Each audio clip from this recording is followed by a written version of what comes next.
لا يفوتني التذكير في هذه المناسبة الدستورية على أن التعاطي الحكومي مع قضايا تشغيل الشباب ورفع من نسب انخراطهم في ميدان الشغل لم يكن أبدا مجرد شأن ذو طابع ثانوي، بل تم منحه المكان الذي يستحق وجعله الهدف الأسمى لكل البرامج والتدخلات العمومية. حضرات السيدات والسادة، إنما حققته مختلف الاستراتيجيات الوطنية التي تم اعتمادها منذ بداية الولاية من نجاحات كبرى ومن تقدم هام سينعيش بلا شك توجه الحكومة خلال السنوات المقبلة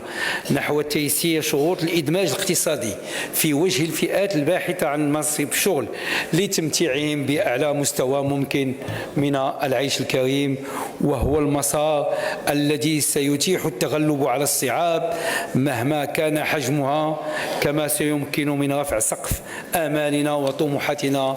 المستقبلية.